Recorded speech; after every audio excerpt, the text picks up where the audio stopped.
Okay, let's unpack this. We're diving straight into a really significant automotive story that just broke. No messing around, just the key details you really need about a major recall. Could affect, what, nearly 700,000 drivers? That's right. Our focus today is exactly that, a substantial recall. We're pulling this straight from a Search News article published just yesterday, actually, so very fresh info.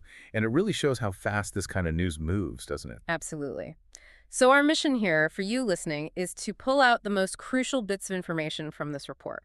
We want to make it super clear what's happened, what it really means if you happen to own one of these cars, and, what steps you need to take.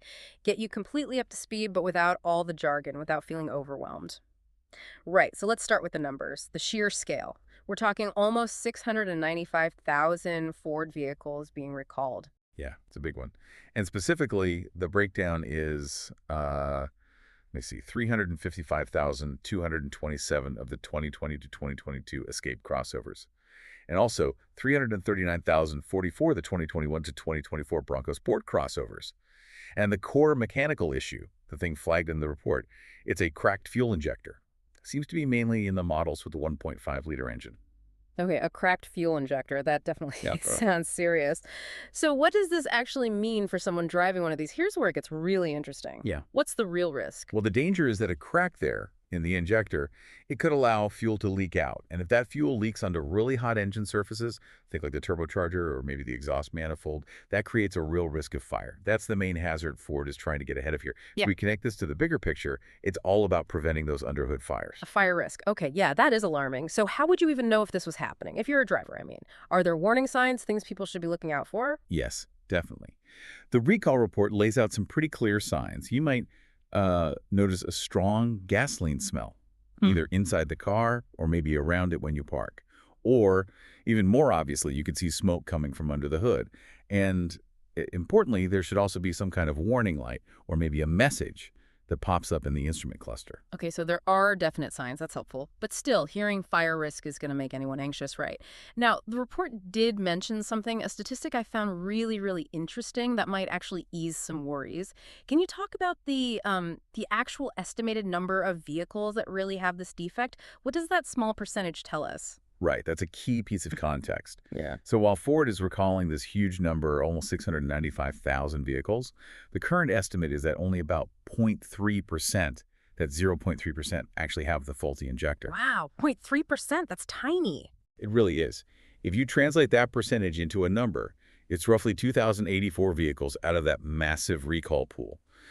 And what this tells us, I think, is really important for understanding recalls generally. Manufacturers, they often cast a very wide net. They identify a potential issue in a production run, maybe linked to a specific part batch or time period, and they recall the whole lot. Out of an abundance of caution. Exactly, extreme caution. Rather than wait for failures, they act proactively across the whole potentially affected population. Even if, like here, the actual number of defective parts is expected to be very small. It's like a huge safety net for a relatively tiny specific problem. Yeah, that perspective helps, knowing the odds are actually very low for any individual car. Okay, so let's shift to the fix. What's Ford actually doing about this? What's the solution? Okay, so right now, there's what they're calling an interim remedy.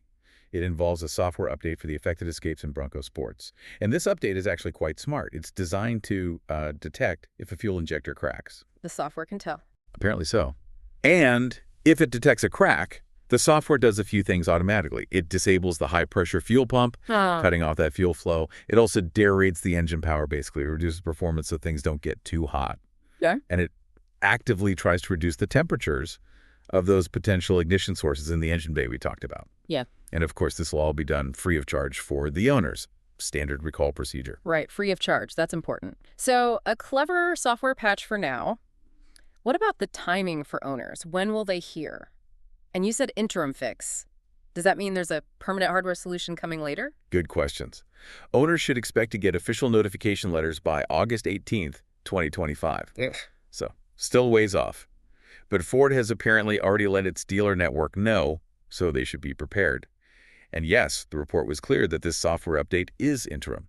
Ford will notify owners again once a permanent fix, likely a physical part replacement, is developed and available. Got it. So August 2025 for the letters. But what if you own one of these, an Escape or a Bronco Sport in those year ranges, and you're thinking, I don't want to wait that long. What should you do right now? Is there a faster way to check? Absolutely. You don't need to wait for the mail.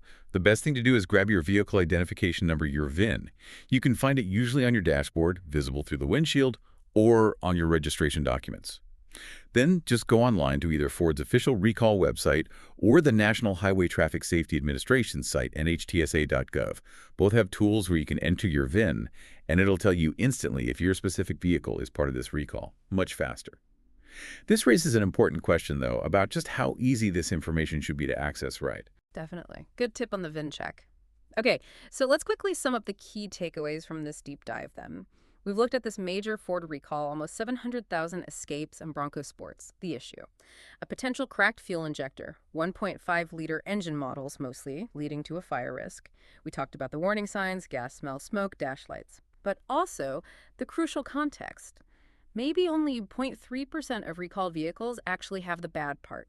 And Ford's rolling out an interim software fix now free of charge with a permanent one planned later. Check your VIN online. Exactly. And, this specific Ford recall, while it's a big one, it really sits within a much broader context. It's about ongoing vehicle safety, consumer protection. The very Search News article we used, it also mentioned other recent big recalls from Nissan, from Toyota. It just underscores that recalls, while sometimes worrying, are actually a sign of the system working. It's part of the industry's continuous effort, imperfect as it might be, to keep us safer on the road. It's not an isolated event. It's constant vigilance. That's a great point. It's not just about one component failing. This deep dive, it really opens a window onto that whole complex dance between, manufacturer responsibility, the amazing diagnostic tech now built into cars, and frankly, our own role as consumers in staying informed and taking action. It really makes you think, doesn't it? As our vehicles get smarter and more complex, how is our relationship with vehicle safety itself going to change? What new things might we, as drivers, need to be aware of or even responsible for in the future? Something to ponder.